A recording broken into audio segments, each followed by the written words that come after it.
Hi again, everyone. I'm Ollie Matthews. This is the Narcissistic Resistance, and this resistance video is sponsored by contribution from Anonymous, and here's his story.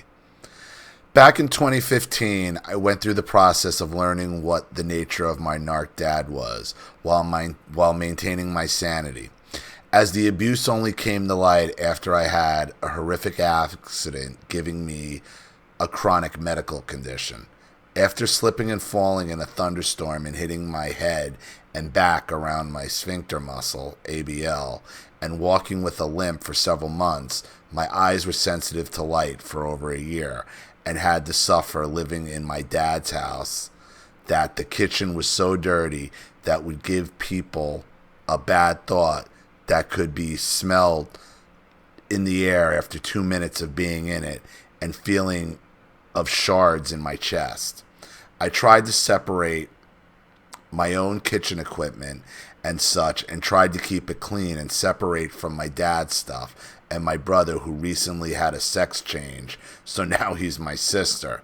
And dad hoarded stuff all over the house and blamed the mess on me, even though I have not lived with him for over 2 years or more while I was at university. And the first day I came back to my dad's house, there I was rotting veg in the bottom of there was a rotting vegetable in the bottom of the fridge with maggots in it. My auntie told me that I was not at uni anymore, I guess university, and I should wash my mess up, which was actually my dad's and sister's mess. And what she meant by uni was my dad got her to believe that everything was cleaned up for me, making me seem lazy, but in reality it was the exact opposite. Where I and my housemates learned to clean the kitchen and communal areas, otherwise the cleaners would fine us all $30 each. So we always were cleaning the exact opposite of what my dad told my aunt. By that logic, I should have been charging $30 an hour to clean my dad's and brother's mess. The kitchen is always in mess, taking around five or more before my dad or sister would even consider to clean their mess, and she would blame it on me because she could not blame my dad, who caused the mess in the first place. She seemed convinced it was my fault. Dad was making her clean his mess, and I refused to clean their mess, only mine. I guess they were jealous because I always had my stuff washed and dried, and my bedroom was the cleanest room in the house. But living with the depression from the narc made me sicker at the time. Because of my medical condition, I did not want to work in the small town I lived in. There was nothing. The nearest city was 24 miles away. So I applied for ESA while coming off job seekers allowance, which my dad manipulated me into, as you should have gone on ESA from the start because of my medical condition, which I had to wait over a year to get my examination to gain the full amount, and even after that, they pull me in the wrong group for ESA. Also tried to keep this from my dad and sister, otherwise I would compromise my going no contact. I was patiently waiting to save enough money to go no contact and live in a better place, a cleaner place, which turned out better for my health. I just wanted to do my special visual effects production projects carried on from university studies and practice my Japanese and research on narcissism and human nature, which was forced on me to do the research as my nature as an scapegoat to my sanity, while my dad and sister was demonizing me, telling me and my auntie I was doing nothing. Later, my dad quit his job and went on to benefits which I found out by looking at his bank statements, as he never told me, so he could work on the farm with my sister. He was planning to move into a country farm of his own, which I overheard him talking about, but he has been saying that ever since he was a baby. He wanted to take me with him to a more remote place, even though he knows it was the opposite of what I wanted to do. Also, he tried to get me to pay for his mortgage and told me within 3 months or so there would be no money to keep the house anymore, even though my sister was paying him $450 a month. They did not know I knew. He tried to scare me by saying if I did not pay him, he was going to kick me out in 1 month. But by this time, he already knew I was going to move out, as he wrote it in a Christmas card 9 months prior, and he was thinking I was too scared to move out as he tried to scare me from leaving. Because he thought he could trap me by pretending that I needed to be under his care full time, he was trying to get some sort of benefit for looking after me and pretending my autism was keeping me from functioning on my own, and he would have paid for it, but thankfully his plot did not fool the council. What it now seems like out of jealousy. He claimed that my diet was causing my chronic condition, and I started to eat what the doctor told me to eat, and my dad would tell me I was not, even though when I show him proof, just so he can start an argument. It was at this point my dad thought it was a perfect time to gaslight me and other narc manipulation tactics, trying to control what I should watch, like your channels and others like Kim Wilson and Joe Rogan. I believe mostly because that what he was tough be his Jehovah's Witness friends.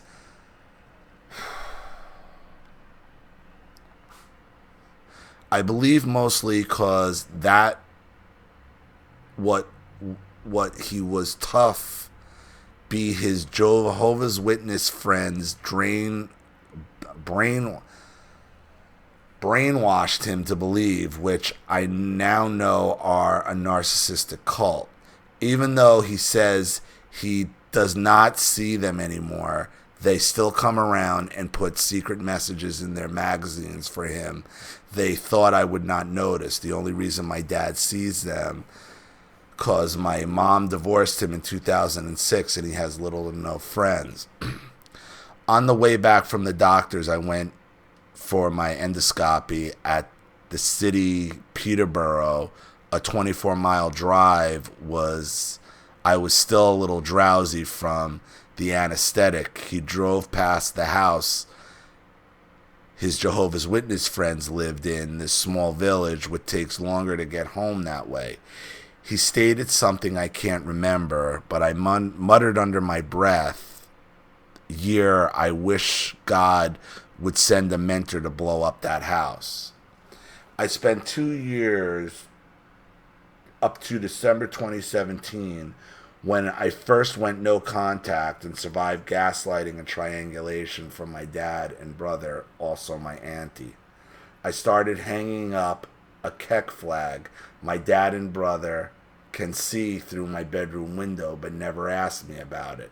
And my neighbor, a lady in her late 40s, early 50s, would go on evening walks. And she knew about narcissism. It helped me to realize I was not crazy and go no contact. And her and the other neighbors know he was a hoarder and such. Hoarders always blame someone else. This is what you got to understand. It's always somebody else's fault. It's always somebody else's fault. I guess I can be thankful that my university never had any gender studies or that type of narcissistic ideological brainwashing, and I live a good 50 miles away from my dad now. After all that I've gone through, deep down the only thing I want is my chronic condition to go away so I can be normal again. Yet, if I did not have this accident happen to me, I could never have known about narcissism and come up with ways to somewhat defend myself from this type of malevolence in the future.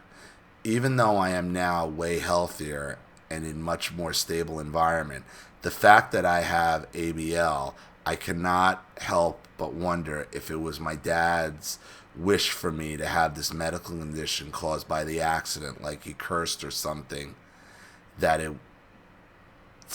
would have the right timing for his narcissistic agenda causing me some hysteria or such.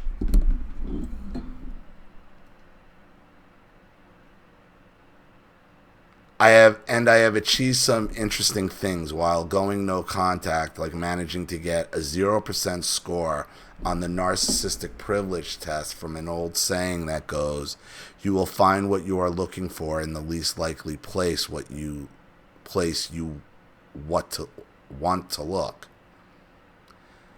That right scoring 0% privilege and finding a secular ideology that is for free speech and against the postmodernistic neo-Marxist regime. I have also came across two compatible ideologies which taps into nature itself and to always expand knowledge and true nature and find balance and peace transcend chaos. And I believe it to be the first agendized narcissism as a whole. With this knowledge, I want to help people being attacked by social narcissism, like the lady Jonia Vanessa English. You guys, listen, you guys got to proofread these. I keep saying it. You guys got to proofread these. I don't know if this is not proofread or if you're in university with, I don't know if it's the autism, but I don't know how you could be in university with this written like this. You have bigger problems. Who got beat up by the police in the UK for speaking about the Islamic rape gangs in the UK. If you have not seen that video, you can find it on her channel, shows you the bruising she got. I feel like I'm being torn into two different directions and want to help others, but also feel like I'm losing valuable time for my FX production, creativity, and anatomy, etc. In October 27th, I have a secular society meeting with a Muslim called Yasmin Rehman that gained the Secularist of the Year award, and the aims to reform Islam is a good idea to ask her about unnecessarily brutality inflicted on Jonah English by the police for speaking about Muslim rape gangs.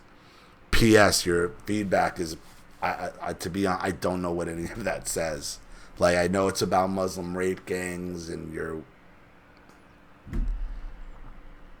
P.S. your feedback is greatly appreciated. Even though my mother did help me move and go no contact without the understanding the representations of that, it still bugs me how my mom has not gained the incentive to learn and understand narcissism like I have. Maybe because she works a lot, but still something is a little odd about my mom. I have wondered if she has narcissistic traits. Okay. I mean, this is a little choppy to read. I don't know if this is not proofread or if it's some kind of learning disability or something, but this is really, really difficult to read. From what I'm getting out of all of this, okay, it seems like you were the scapegoat for everything.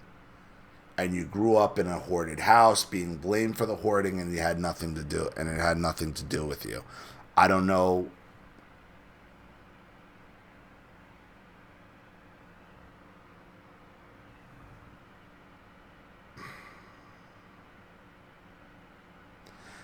I'm sorry, because this one was just really hard to follow along to. And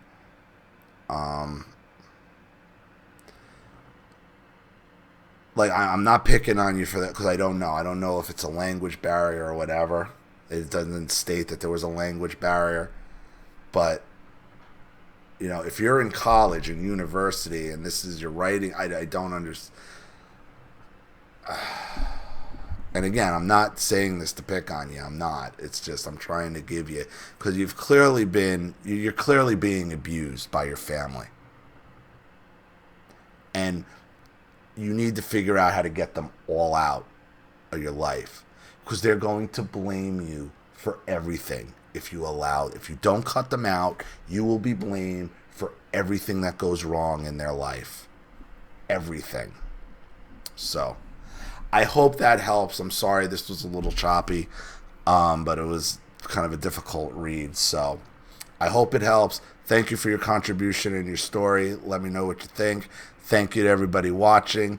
Please leave your any opinions or advice in the comment section below.